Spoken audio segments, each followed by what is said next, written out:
Yeah. Step up to the plate. Yeah, we calling it straight. No cap in the game. Yeah, we speaking no fake. On this count cash. While the fans get played. While the players risk it all just to earn they pay. We break it all down. Yeah, the truth gon' show behind every deal. Yes, money is so. From the dugout talk to the front office lies. Welcome to the show where we cut through the disguise. Steady on BS. Yeah. Steady on BS. Let's go. Good morning, good afternoon, good evening, wherever you are around the world. This is Frankie Castlon, the host of Stadium BS. Has a little zing to it, don't you think? Anyway, take a look at my website, www.castlonms.com. That is CASTELLONMS.com, where I'm selling everything, including the kitchen sink and my hair follicles.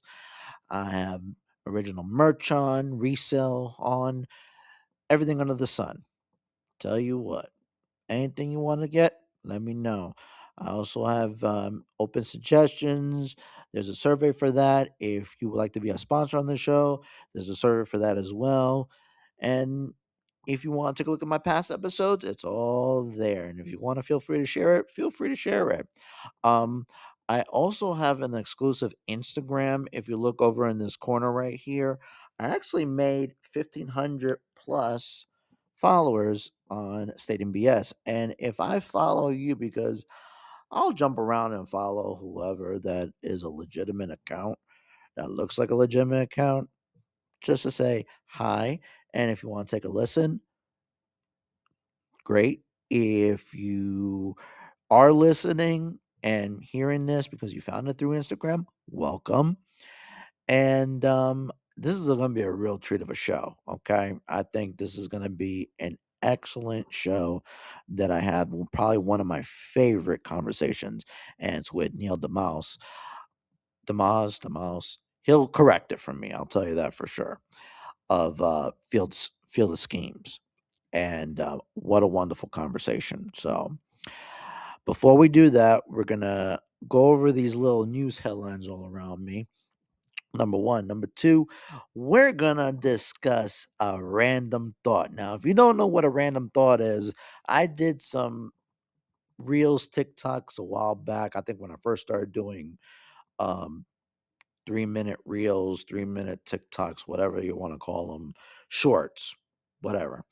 I just put a little, intro, and I'll just speak my mind of what a random thought is. So I will get to that in just a moment. But first, let's get started with the news. So, first things first, I'm going to go to this corner right over here about the Rays Stadium situation. I posted that they're making a decision on who their contractor is, who their builder is going to be for this stadium. Mind you, funding has not been secured yet publicly as we are recording this. This is all last week's news, but I'm recording it this week, if that makes any sense. So they did get a contractor. They announced it on August the 18th, and I'll read the headline through Fox 13. Hillsborough College has selected a stadium builder, AECOM Hunt, for the proposed Tampa Bay Rays ballpark, though local leaders are still working to finalize the financing agreement. Here's what we know. Hillsborough College chose AECOM Hunt to construct a potential home for the Tampa Bay Rays on the southeast corner of its campus along Dale Mabry Highway. The college selection committee evaluated 4 separate builder proposals across multiple categories. AECOM Hunt finished a full point ahead of the nearest candidate. I didn't know Hillsborough College selected. I thought it was the Rays. College leadership noted that the builder's extensive experience with major venues weighed in heavily in the final score. The firm has built over a dozen major league stadiums and has handled roof repairs at Tropicana Field. Case in point. So, why is this rushed? And I'm going to ask Neil about this as well, of trying to get the groundbreaking going for the Rays' new stadium and the development surrounding it. Basically, Bill Carlson, who I've been trying to get on the show for a little bit. Hopefully, he'll answer my email. We did communicate. Don't get me wrong, back and forth, no problem. But what I've noticed in the situation is the reason why they're rushing this is because the Rays are investing a lot of money to put temporary facilities in Hillsborough College because they're going to demolish the existing buildings. So they have that. They have pretty much everything ready in place. It's just the financing is the big issue. The however much money, I don't remember how much it is. I know it's 180 from Tampa. I'm trying, was it 600 million from Hillsborough County? I don't remember. But once those are approved, which hopefully it'll be this week, August 27th, okay?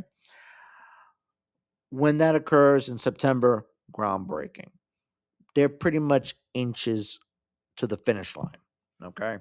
So hopefully this will this will benefit everyone. Rays, the college, the city, and the county. But I'm going to hear Neil's take on this because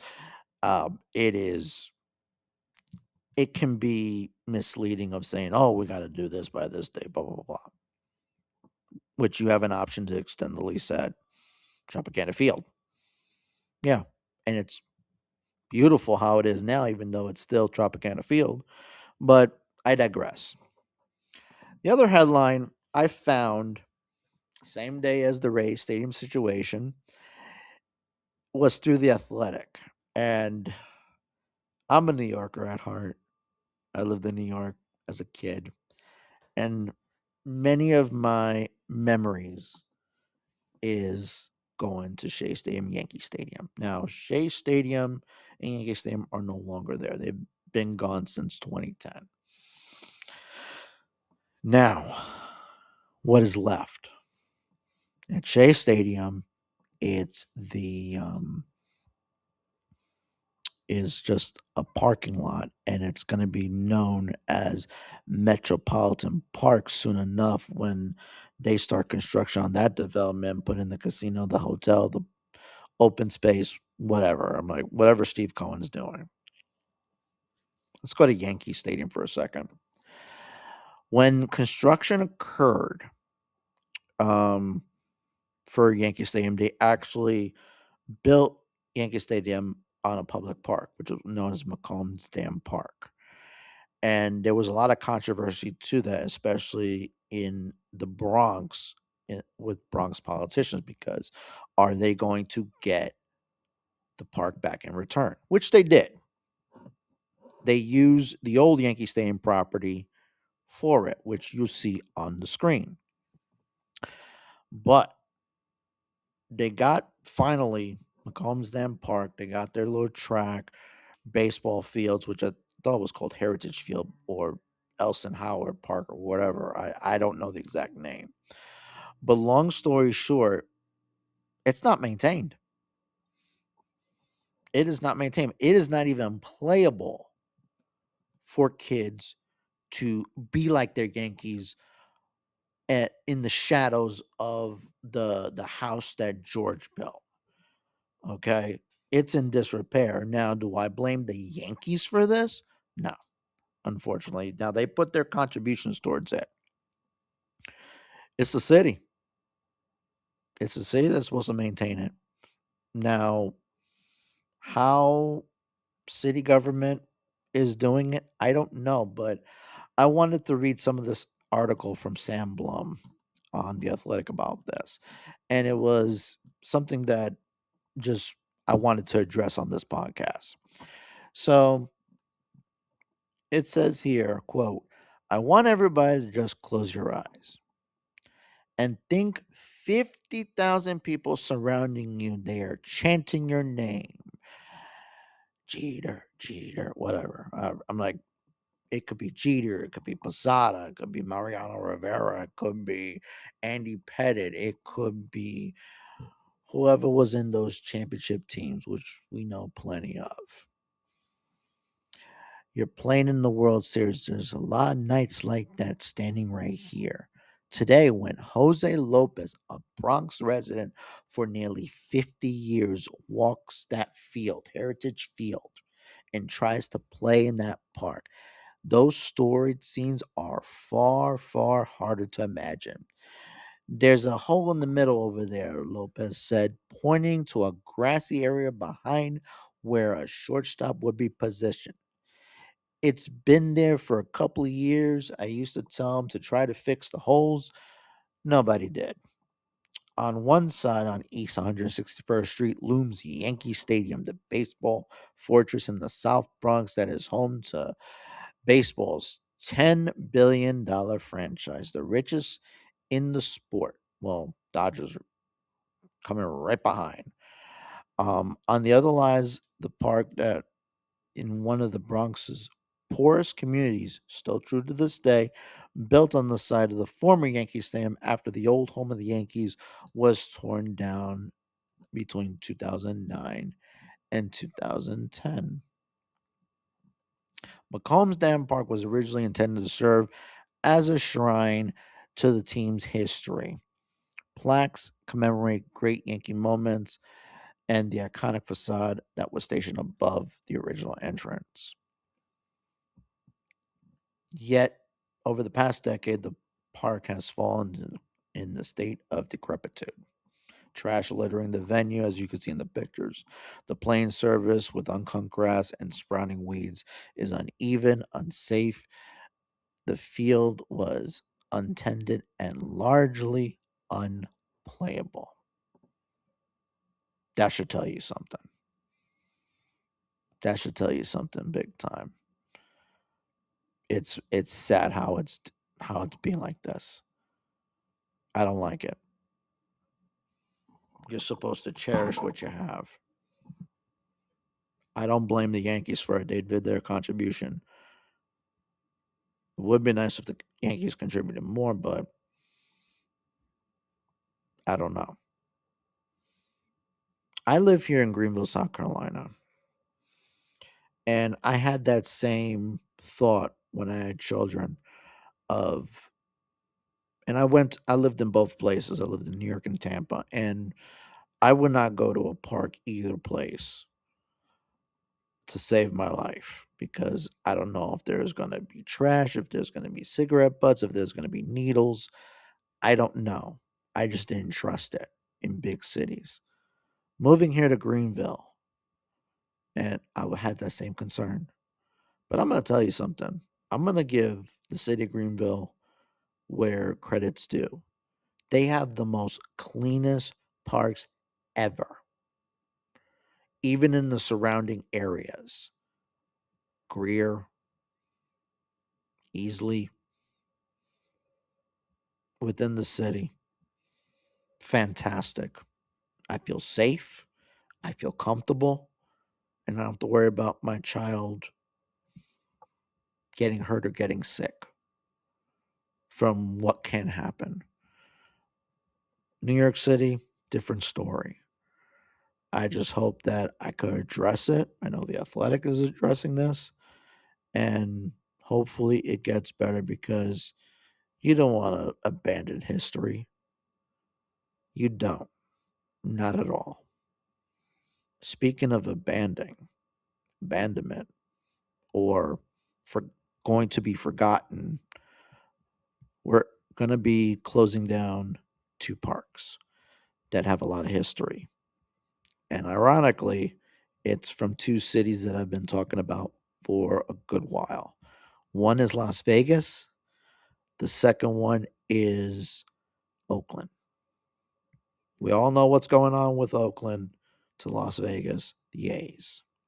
But two separate stadiums are going to go bye-bye by the end of the year.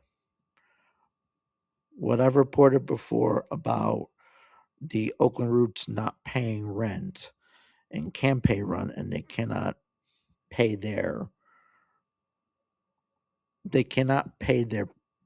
rent because they're not making any return on these matches. They originally, for the first game, they had originally like 32,000. Then they had $5,000 per game after that. It's not making any money.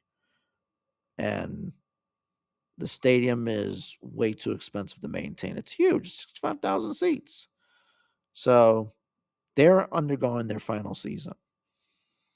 On the other hand, in Las Vegas, Cashman Field, which is a historic minor league venue, it has not only hosted minor league teams from the Las Vegas Stars to the Las Vegas 51s, but also every year had a handful of exhibition games for Major League Baseball, in addition to the Oakland Athletics playing in Cashman Field during the renovation of the Oakland Coliseum when they added Mount Davis to the mix. They have played there. Amazingly. That's unbelievable. Lanier Homes, which is a housing development, we have that all over across the country. They're going to demolish the stadium and they're going to build homes for it. And that's the end of an era of two facilities. The Oakland Coliseum, on the other hand, AASEG. I've been trying to get them on the show as well. The African American Sports and Entertainment Group. They, from what I understand, they finally got purchases from both the city, the county, and the A's. So, from what I understand, they're done. They are finishing up with the roots and the soul by the end of the year. I don't know if they're going to continue playing there if they don't pay up their rent. I think Major League Cricket is coming back there towards the end of the year. I don't know. Correct me if I'm wrong. But by the time January comes in, that's it. That's it. No more. So it's either going to be left abandoned or it's going to be demolished to put in the new property. And they're going to keep the Oakland Arena, but they're going to keep the they're going to get rid of the Coliseum in order to make new development in that property in East Oakland. So these forgotten stadiums and abandonment towards it really breaks my heart. You just are going to be witnessing three. So we'll keep you posted on these loving sagas. And I just wanted to give a moment of silence for that because it is hard and it is sad as a baseball fan to see something go. Now, if it was repurposed or if they put something nice to commemorate it, great. Like what they did with Yankee Stadium before it became disrepairable. I'll give you an example. Greenville still. I'm wearing the Greenville Drive hat that has the Clemson colors. Where is it? Where's it? Clemson colors. When the fire at Meadowbrook Park, and please take a look at that video. I will put it up on the ending of the YouTube video. When Meadowbrook Park in downtown Greenville burned down, it was never reused again. And when they had a new minor league team, it was in Malden, South Carolina, not too far from downtown. The city, it was at one time for an at-risk neighborhood. Now they transformed it into the Unity Park project. So now they added a whole bunch of green space. My daughter goes there a lot, especially with the splash pads and the playground. But then now you got an actual Little League facility in the neighboring ball field because it was segregated at the time, known as Mulberry Park. I've talked about this. And now it is and the Freedom Tower, which is honoring our veterans. But that whole project rejuvenated the area and honored its legacy from what it was back then. I hope that we see this in the future with Las Vegas, with Oakland, and hopefully a rejuvenation of the old Yankee Stadium. But I'm happy where I'm at. I defend where I'm at. And I want to see these areas get better because you don't want to have iconic places just be a memory and not see what can be honored by. So I'm sad by this. And I wanted to give a moment of silence to this because that usually is a thorn on my side. But it is what it is. I'm going to change subjects here. We're going to do the random thought. And you see from these two players here, which I don't know where I'm pointing at, but you see two players. One in particular is Gary Sheffield. Gary Sheffield is wearing the practice Marlins jerseys, which is now being used this year as a Sunday alternate, and a two-tone teal Marlins hat as the practice before they had their road game. I'm going to tell you something. Unpopular opinion, I like the ones from 2012. I'll explain that in just a moment. But what I'm thinking is, since I hate the Miami Marlins uniforms today, I think we should do a random thought about how they're going to bring back the original ones. Stay tuned. Random thought. Ay, Frankie tiene pensamientos raros. Random thought. I'll be honest with you. I actually did like the Miami Marlins from 2012. I just want to throw it out there. I just wish they did it as a royal blue jersey, as what you can see here. Thank you to sportslogos.net for providing all this. I will give them 1,000% credit of, but did little tweaks here and there, and I made a nice little Bad Bunny jersey with the flag and all that, but in royal blue. That would be a killer alternate, but it is what it is. I know it's going to be a forgotten logo, hated logo, but I enjoyed it nevertheless. So, going back to what I think should be their uniforms to get rid of the god awful current ones they have today is all this. So, I'm going to explain.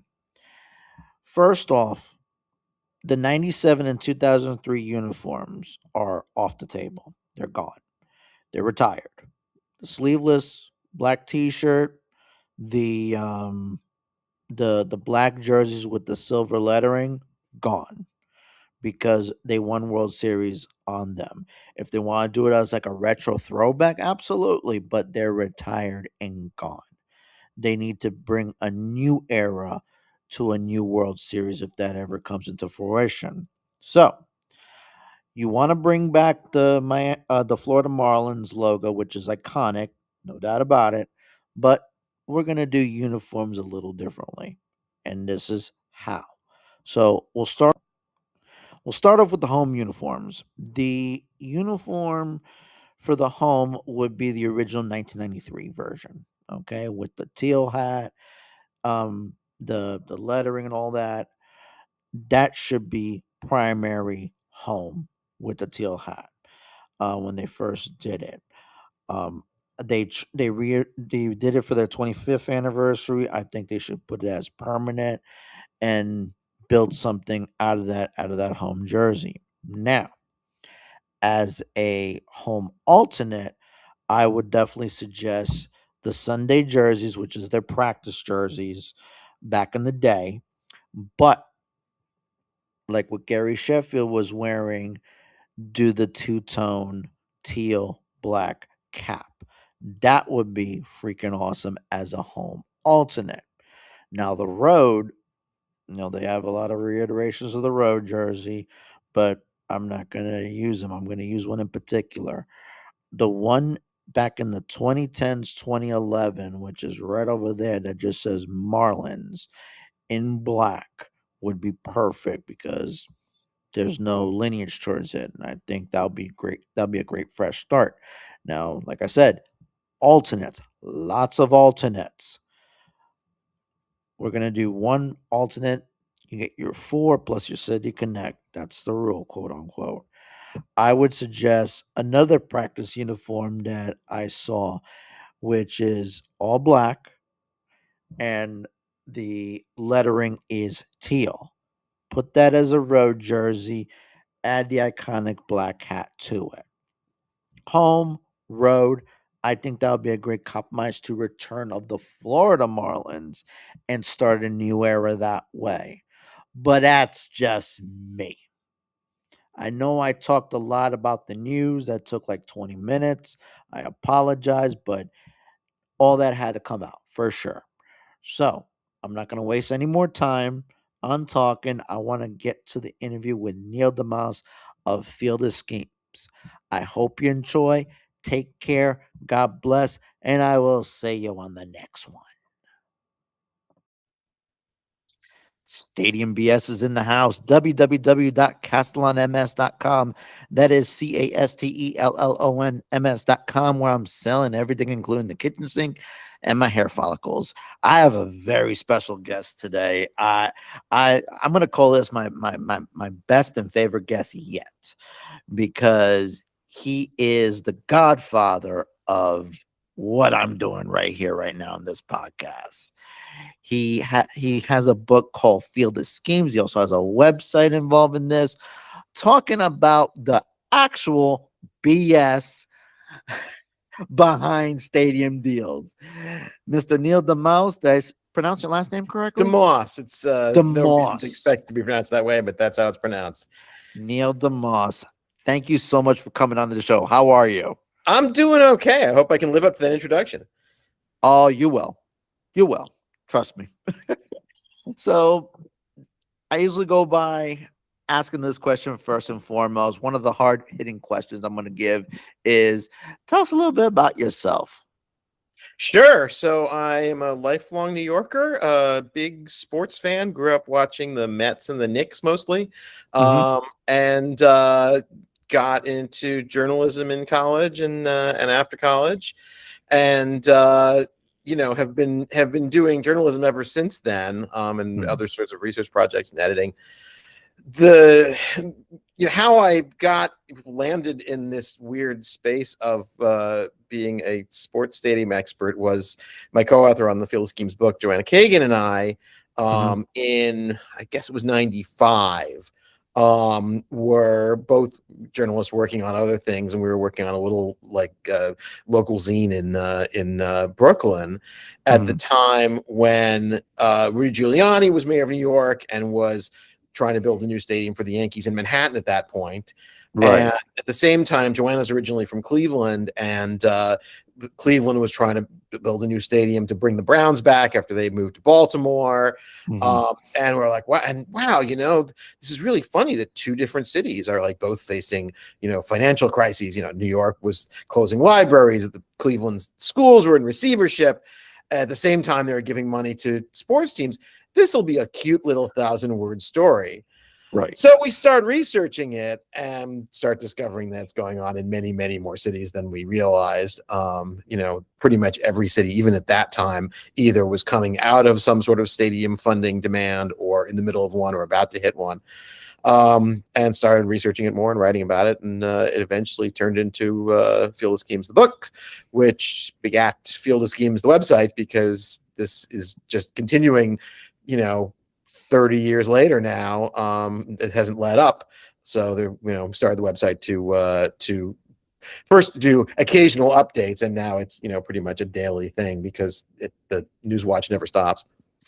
Correct. It's always constant. I try to pick like little things that it'll be intriguing to listeners and viewers, and it's just so overwhelming. It's not even funny. I can't fathom what you're going through when it comes to reporting these different scenarios. It's a fire hose. I could easily like have like 5 people working on this instead of just me. Basically, do one story a day, pick one story a day, and then do a roundup on Fridays of like whatever everything else we missed. Right. But it's I have to say, 30 years ago when we first started looking into this, I did not think 30 years later I would still be writing about this, because I thought, wow, I remember Joanna and I talking about it and being like, wow, we sort of caught this weird historical moment here in the 90s when cities are all throwing tax money at team owners. 20 years from now, we're going to be looking at this and saying, wow, that was a strange time. But no, it's just the new normal. Not only that, this even happened way prior to you starting Field of Screams. Earlier this year, I don't know if you encountered this gentleman. His name is Evan Weiner. Do you know who he is? Sure. And that was one of my first guests when I started doing interviews. And he told a story about Dean Spanos's father. I forgot his name. George Spanos? It was John Spanos. John Spanos. Right? Yeah. John Spanos. Okay. And he predicted a long time ago that they wanted out of San Diego years before 2016.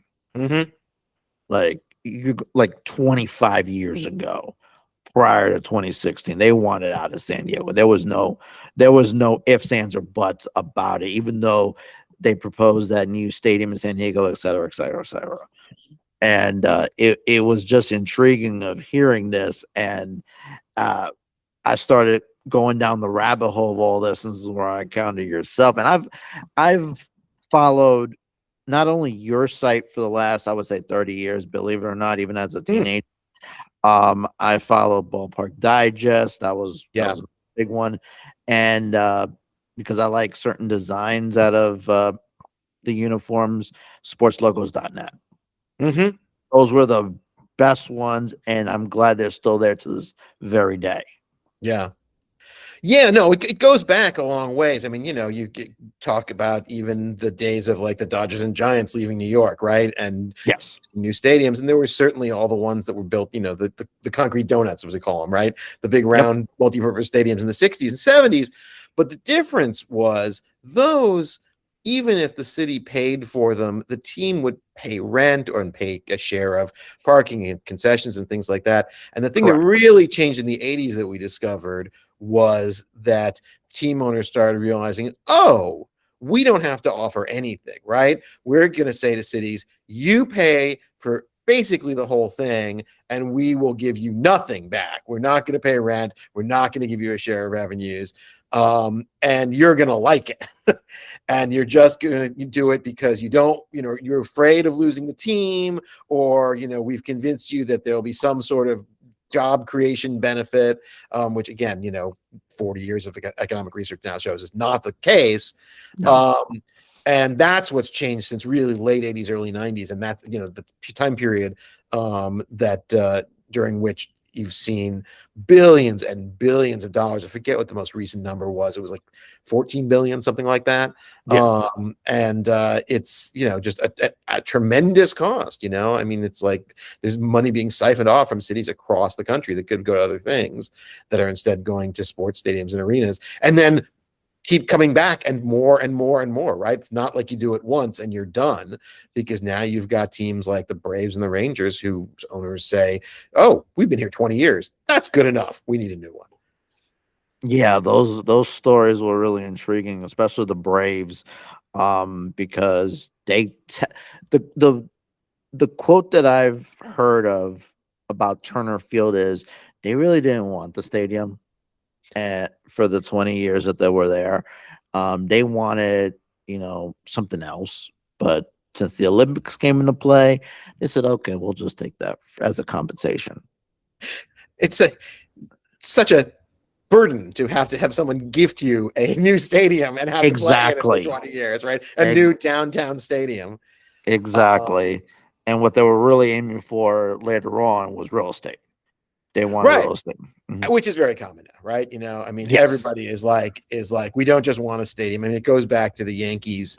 It wasn't real estate so much, but it was this sort of stadium plus entertainment district thing, right? Where Lon Trosser, was CEO of the Yankees, said, we're not building a stadium, we're building a 3-star hotel that happens to have a ball field in the middle, right? So it's always about all the ancillary stuff that you can sell in addition. And now that teams realize, oh, we can build an entire stadium district around it and control all of that revenue, Right. definitely want more and more. And every baseball team certainly, and other sports teams as well, points to the Battery in Cobb County and Braves and saying like, oh yeah, we want something like that. Yeah.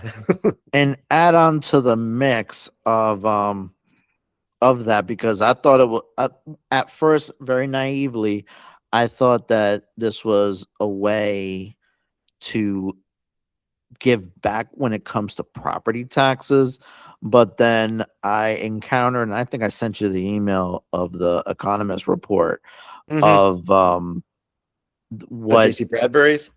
Yes. Yeah. Yes. The study for that, of that Cobb County only got a little bit of the revenue versus the Braves. They're getting, their valuation is through the roof now.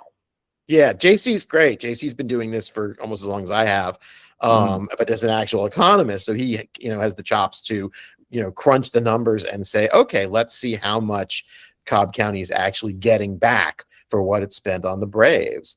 And everybody always says, oh, the Battery's a great success. And I mean, it's people go there and they go eat there. I haven't been there yet. I've been to Turner Field. I haven't been to I've been to Cobb County, but I haven't been to the Battery. But I know people who've been there, and they're like, it's like one of these things with, kind of, it's an entertainment district. If that's what you want, if you want a place to go to kind of generic restaurants and generic clubs and things like that, Right.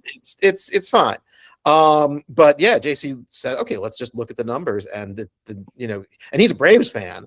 Yes, that was the most ironic thing. Yeah. And he was like, the numbers aren't there, and you get a little bit of tax money back, but it's nowhere near enough to make up the money that the Cobb County spent on this stadium. And you see that time and time and time again, right? People are constantly saying, what's wrong with investing in a sports stadium? And I'm like, there's nothing wrong with investing in a sports stadium. There's nothing wrong with spending public money, in theory, on a sports stadium if you're getting an actual public good.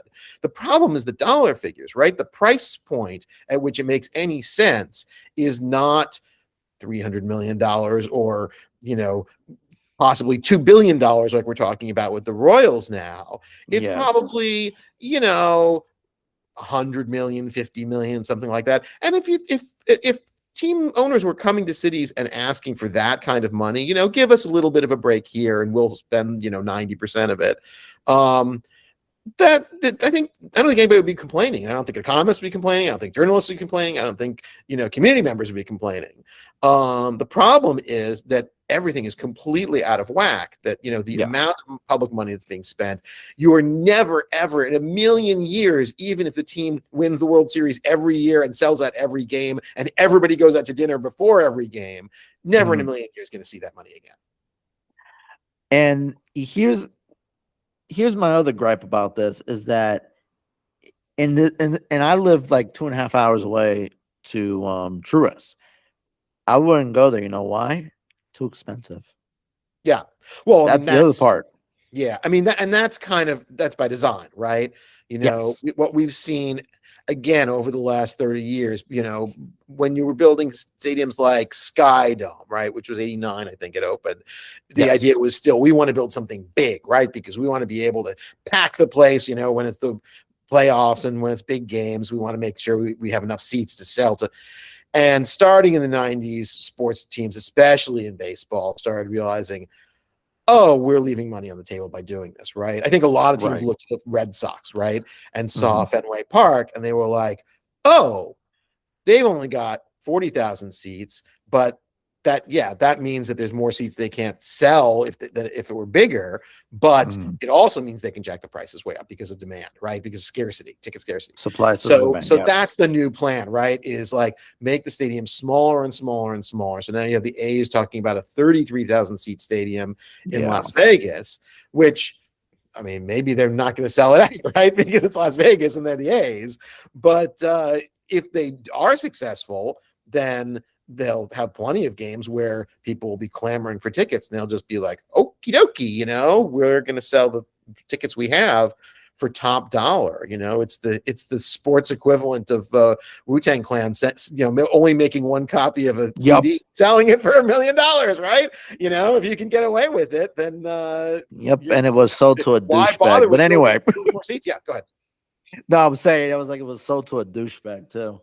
Oh, real yeah, horrible. Well, I mean, it was a real horrible human being. Well, and that's the thing, right? Is as sports becomes more about just making luxury seats for the exceedingly wealthy, it becomes more about marketing to douchebags, honestly. Not all rich people are douchebags, but a lot are. And it's a huge problem that for regular folks, it becomes. I mean, I took my son to a Knicks game this year, which was lovely.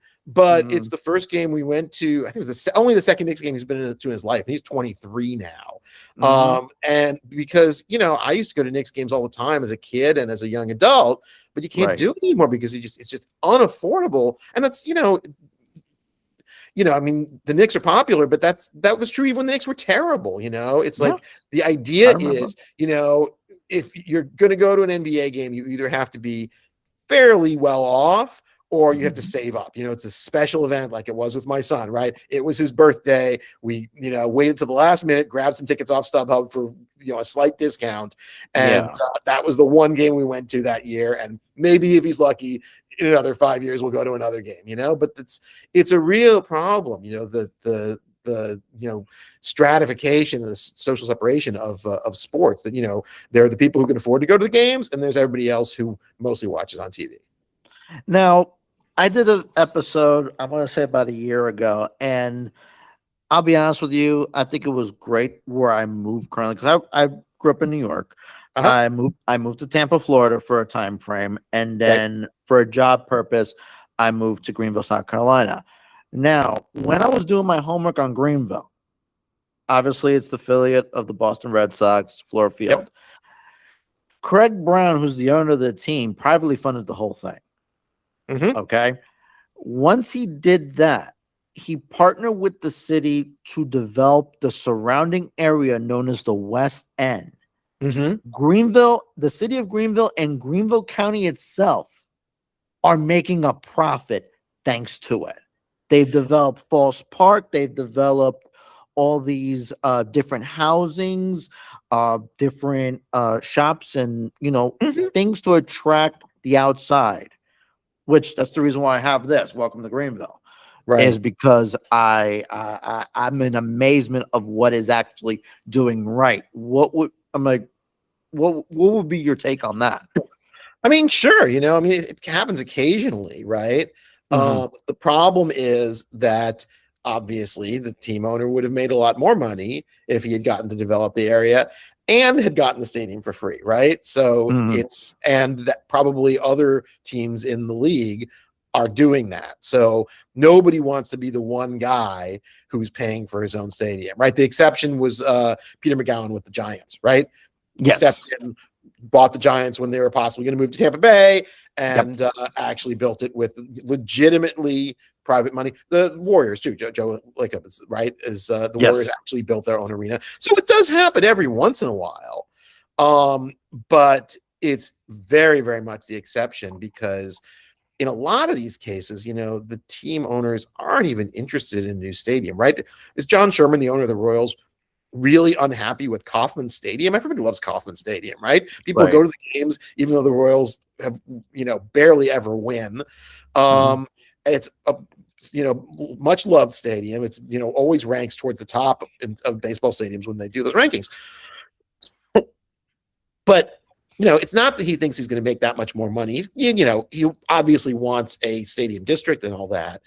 But more so, it's that if he thinks he can get a couple $2 billion in tax money, right? Yeah. I mean, it'd be stupid not to do it, right? Because you're basically getting a check to cover whatever you want to build new. It's like you have a car, it's a perfectly good car.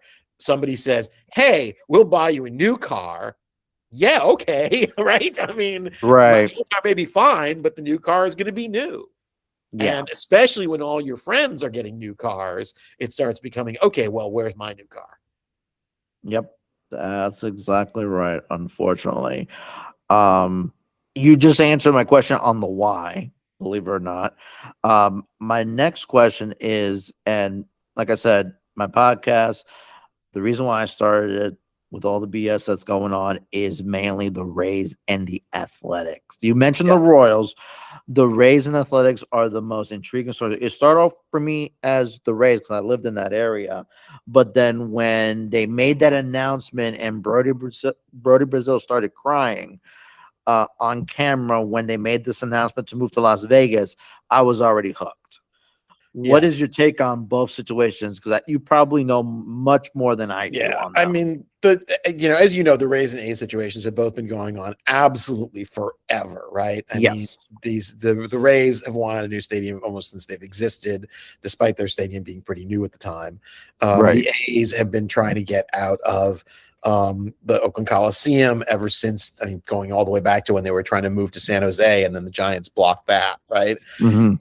So we could spend an hour just talking about, those two sagas, but basically it's been about team owners, first Stu Sternberg and now, what's the name of the new Rays owner? It's the Patrick Zalupski is the Zalewski. head, Thank you. Yeah. The and housing Ken guy. Babby. Mm-hmm. Yeah. And John Fisher, and before that, Lou Wolf in Oakland, just going Yes. back and back and back and being like, okay, how can we find somewhere to get a stadium built for us, right? Mm-hmm. And it went through very many iterations in each place. The Rays, Sternberg almost had a deal or did have a deal in 2 years ago in St. Petersburg, and then the hurricane came through, and suddenly he was offended that the city council was more concerned about rebuilding from the hurricane than about pushing through his stadium deal, and that whole thing blew up. The A's had a deal seemingly for Howard Terminal, a big development, sort of battery like in on the waterfront in Oakland. Yes. Which ended up, blowing up in part because the team sort of backed away from it because they were like, well, we don't know if the finance is going to work for this as well now that the economy's changing. The amazing thing, though, is that, they keep coming back over and over again, and each time it's for more money, right? Certainly with the Rays, the price tag has just gone up and up and up. And now they're talking about this stadium on a college campus in Tampa that could Right. be, $1 billion or a couple $1 billion, depending on how you slice it and how the property tax breaks work out. And of course the A's, I mean, I'm not sure exactly what happened, right? Because Fisher sent one of his people to go and negotiate with Las Vegas, came Yes. back with an offer for a stadium, announced, oh, we're focused in Las Vegas now. Everyone kind of figured this was at least partly a negotiating strategy with Oakland, right? Mhm. Light a fire under them and say, you were going to go to Las Vegas if we don't. And the mayor of Oakland at the time, to everyone's surprise, said, well, if you're going to be like that, don't let the door hit you. And it just destroyed the relationship with Fisher. And Fisher was like, okay, well, I guess I'm going to Las Vegas then, where they love me. And he did get about $600 million, which you can't, again, tax breaks and things, Yes.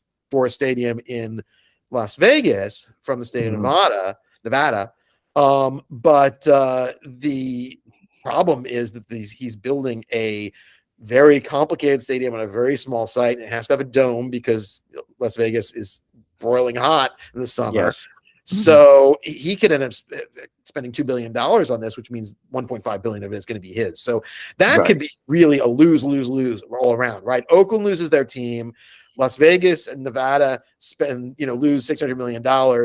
Fisher loses his shirt on building this stadium, and he ends up with a team in this by far the smallest market in Major League Baseball, which has worked out okay for the Raiders, where you only sell 8 games a year, and the Golden Knights, right, where it's 40. But having to sell 80 games of 30,000 seats a year during the summer on weeknights when everybody's working, right, at the casinos could be, I mean, again, we don't know. It could work out fine, but a lot of people are like, this could be an epic disaster for everyone concerned. I agree with you wholeheartedly, but me with my crazy little ideas, because I have crazy little ideas. In regards to Bally's was supposed to be a partner, and they're Yep. like, we can't afford it. We're gonna delay the project, so it's just gonna be the ballpark of sales. This is what I'm thinking is happening. Now we all know that the private equity firm that was led by Mark Cuban is getting a stake. Correct? Yes. We don't know how much of a stake, right? We don't know how much of a stake. Correct. Here's my thing. Fisher is trying to sell the San Jose Earthquakes. I don't Right. know how much he wants to evaluate it for. Right. Here's my prediction, my crazy idea. I know he's not going to put that sale money on the stadium. I think he's going to buy a share of Bally's and he's going to do that property and contribution to it. I really think that's Possibly, going to I happen. think he may need it just for the stadium, honestly, because Yeah, I think so. otherwise he's gonna be running through all of his family's Gap stock just to build the stadium, and it's So I think he could use that money from the earthquakes for the stadium. I don't know. I really don't. Like I said, it's a crazy idea. It's weird. I'm a journalist who writes about this stuff, but I'm like not one of those like ESPN people who has all these insider contacts and can provide the fly on the wall descriptions of like how stuff is going on in boardrooms. I have just those people don't talk to me, and it's cool. That's not the kind of journalism I'm doing. But like I'm always fascinated to see when that stuff does come out, because I don't know if you've ever read a book from the 90s called Lords of the Realm, which was about baseball team owners. John Hellier, who was a reporter for. You said Lords of the Realm? Lords of the Realm, yeah. I think he was Wall Street Journal reporter. I'm not sure, but it's just a story of the baseball owners at the time, and it talks a lot about stadiums, talks a lot about labor stuff, and it's absolutely fascinating, kind of seeing how sports team owners are just as much kind of flawed, stupid people. Not stupid, but like sometimes smart, sometimes stupid, and just motivated by like ego and like weird, like pride stuff as much as anything. It's a wonderful story in there. Yeah, wonderful story during the run up to the baseball strike, where the owners were all meeting to try and discuss revenue sharing, and they were meeting at some retreat in Wisconsin at a campground, and all the big market teams were on one side and all the small market team owners were on the other side, and the only person who would talk to both sides was the owner of the Texas Rangers at the time, George W. Bush, who was running back and forth from one side of the campground to the other to try to negotiate a deal, which ended up being, let's just take it out of the players' hides in the contract negotiations, which didn't work. But anyway, all of that is just to say that, I have learned, there's sort of economists particularly like to say, well, people are doing things for economically rational reasons. And sure, they're trying to make a profit. But I think someone like John Fisher is probably just as much motivated by ego and feeling like, Las Vegas wants me, somebody is valuing me for, he's a middle child fail son who did not, get to run the Gap empire. And I think he really, that sort of feeling appreciated is motivation again, it's not stupid, but I don't know that I'd call it smart. I've done so many rants and raves about John Fisher on some of my episodes, believe it or not. But the most recent one I did, it was actually a car ride. It was hilarious. I just was like, no, I had this idea. My phone, put it on record.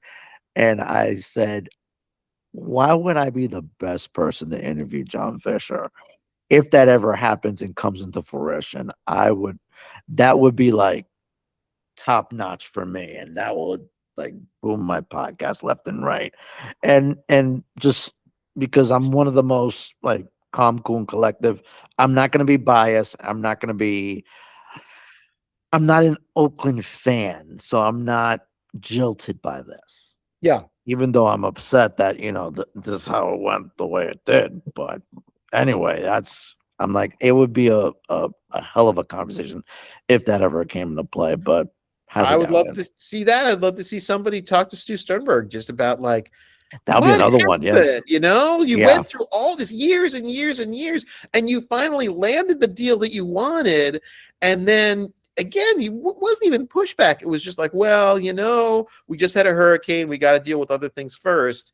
And then, you know, he kind of threw a hissy fit and blew up the deal and ended up having to sell the team because Major League Baseball was like, no, let's get somebody in there who can get a deal done.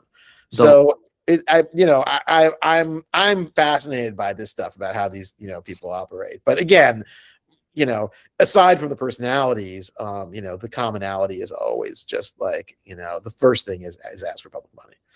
Yeah, that's the thing. I like the last time I think I saw an interview with Sternberg was the New York Times, which he was either the biggest failure or the absolute genius because he did the I'm like he made 2 World Series teams out of nothing.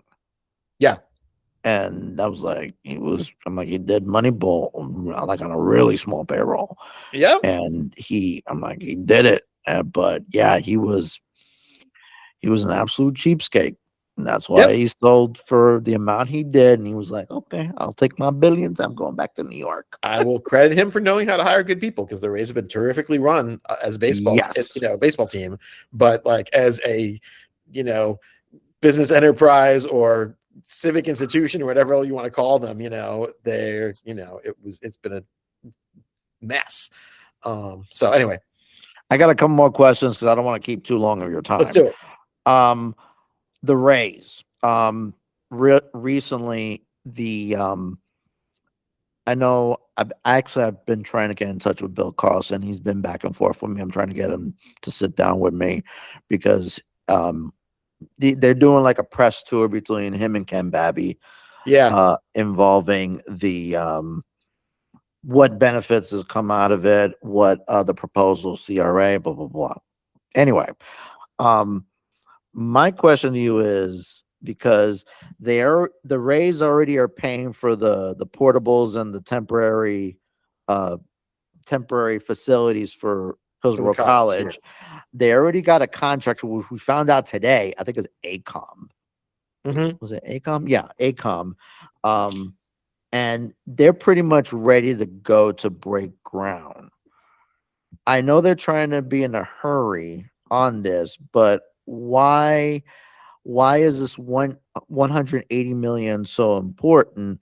That's one. Two, do they really? Well, it's going to cost them money left and right, but what do you think, in your opinion, why is the hurry for a 2029 opening? Why do they need to break ground next month? They don't. I mean, every team owner always tries to make it seem like things are in a hurry, right?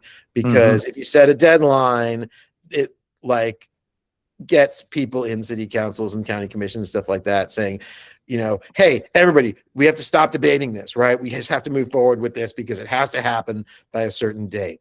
Yes. And, you know, we've seen, I mean, look at what happened with the Marlins before they got their new stadium, right? Oh, boy. Every single year, Jeff Luria and David Sampson would come back and say, this is your last opportunity to build us a stadium. We're going to be gone if you don't do it.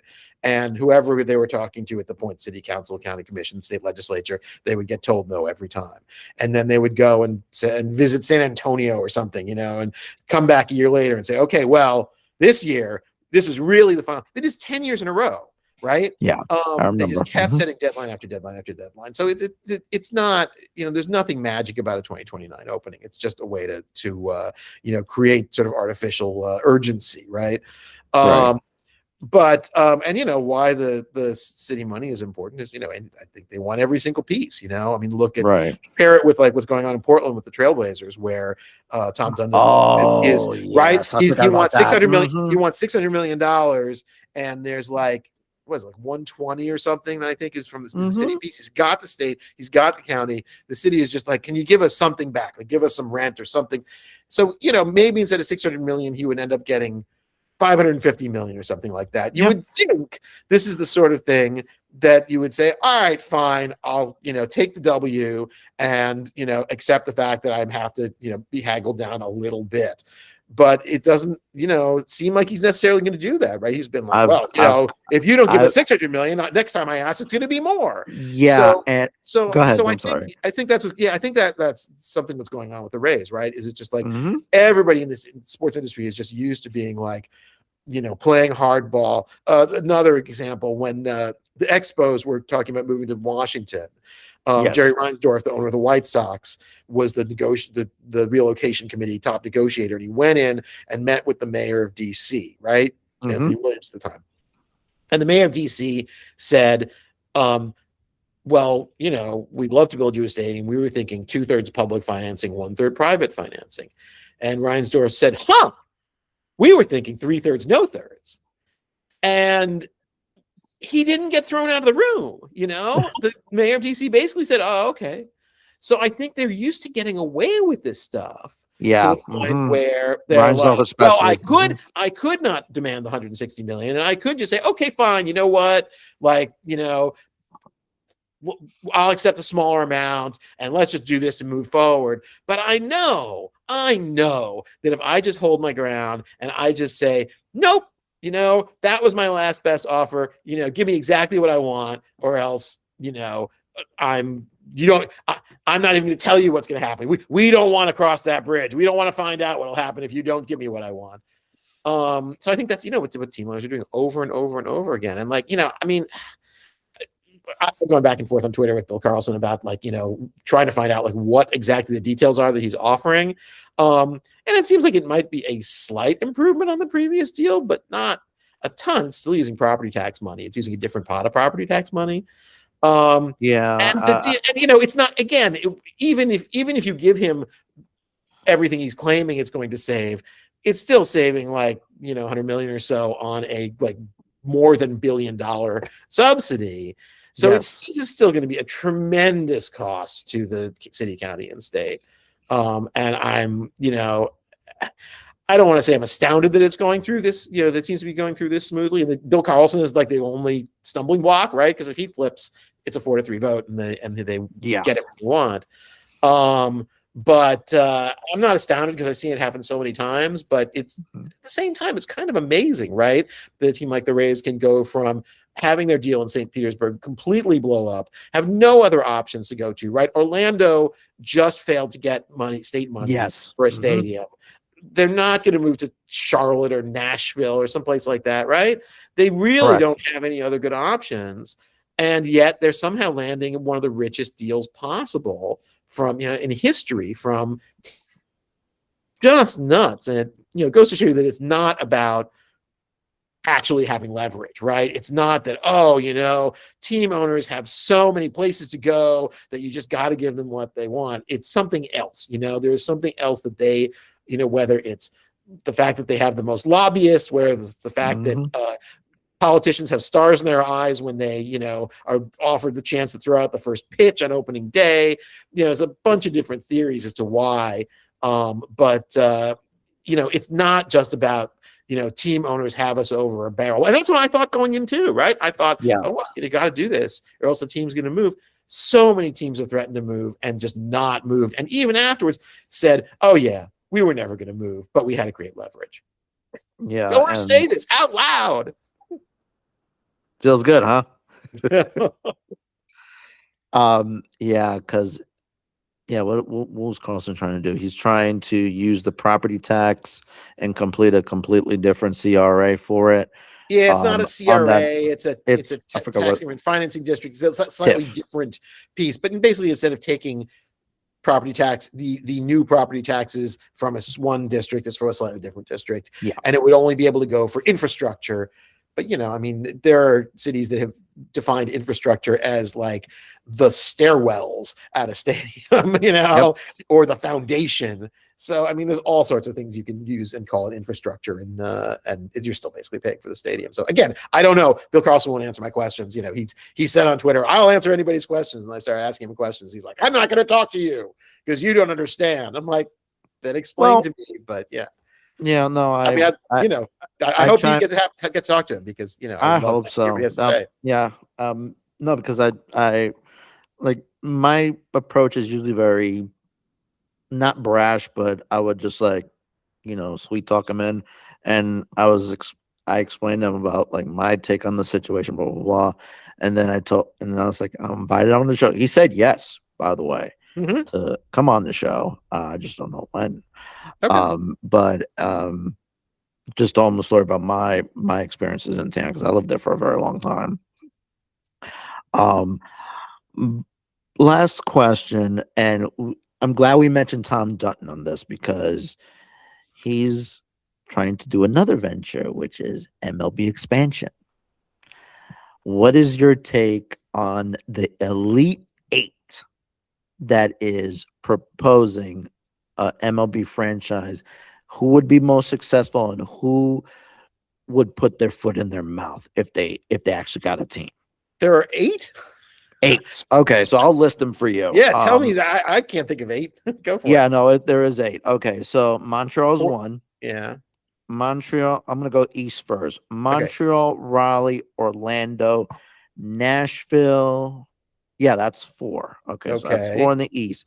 On the west, Vancouver, Sacramento, Salt Lake, and Portland. I mean, there's problems with all of them, right? Montreal's Yes. huge, but Montreal is not going to go and build a new stadium, not especially not if they just put a bunch of money into repairing the Big O. Mm, And it's Canada, so there isn't the same tradition of public funding there as there is in the U.S. mhm. So I don't think. I mean, I think Montreal would probably be a decent market for Major League You- Baseball, but it would be another one of those teams where in the good years they would sell tickets, in the bad years they wouldn't. But that's a lot of teams in baseball, right? I mean, right. it's still better than the Marlins, right? Oy. So yeah, that's a problem.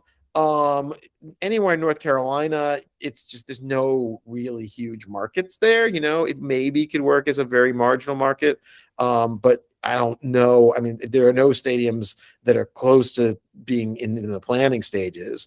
And the last time they tried this was for the Twins, 25 years ago, and it got voted down.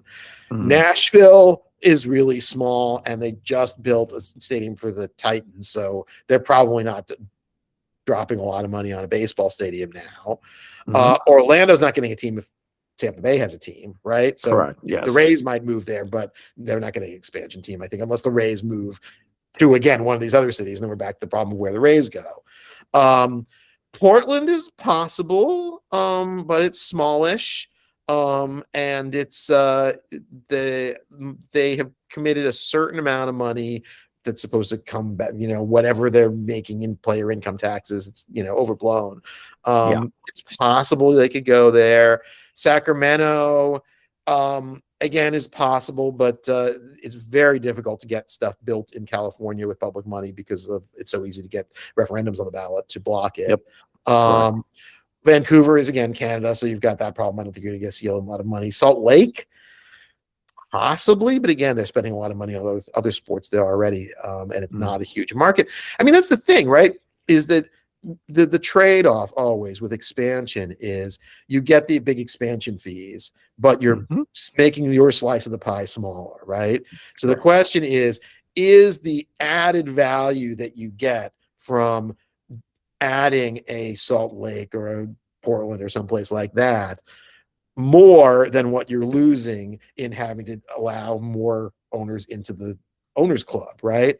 Right. And it's hard to see that, I mean, it's not like there's a Washington, D.C. still sitting out there that Mhm. is a huge low-hanging fruit. Most of these places are going to be another, Kansas City Royals or Cleveland Indians or Cincinnati Reds or someplace like that, which, again, there's nothing wrong with them having teams, but Right. it's not like you're adding Nationals or let alone like a Yankees or a Cubs or a Dodgers, right? You're not Yes. like adding a huge amount. Those people there are watching the games anyway. They were just watching other teams' games from out of town. So I will be kind of surprised if they expand anytime soon in baseball. I know Mhm. they keep going back and forth, and Manfred said he wanted to do it before he's out of office, Right. but it may end up getting tied up in the next union negotiations, Yep. and over like, it'll add more jobs. So it may be something that they say, okay, well, we're going to move ahead with expansion to make the union happy. But again, I don't think, I mean, look at the teams that have come in lately, right? It's been Tampa Bay, Arizona, Colorado, Miami. Again, Mhm. they're all perfectly fine franchises, but none of them have, blown away the baseball market. I mean, they're Right. all kind That's of true. mid to low, market size teams, which is fine. But it doesn't. It's none of them are huge wins. Mhm. So I don't know. We'll see. I mean, that again, if there's one thing I've learned from reading books like Lords of the Realm, it's that team owners and leagues don't necessarily make decisions for the most rational of reasons, right? So, 1,000%. yeah, it may end up having to do with who the loudest voice is in the room when they're debating it. Wonderful. I am gonna read that book, Lords of the Realm. That's something that that does tickle my fancy right now. Neil, where can we find you? I mean, you can find me walking around the streets of Brooklyn, but on the internet, you can find me at fieldofschemes.com. You can find links to the book. You can find links to, various different stuff that, I've done and Joanna has done. So, start there and you will find the top of the rabbit hole. Awesome. Neil, thank you so much for being on the show. This has been an absolute treat. I will be putting this on my site, castleonms.com. It'll be on the description below. And man, this is some wonderful insight. So I really do appreciate your time. And if you need anything from me, let me know. Sounds good. It's been my pleasure. Pleasure's all mine. You have a good one. Take care.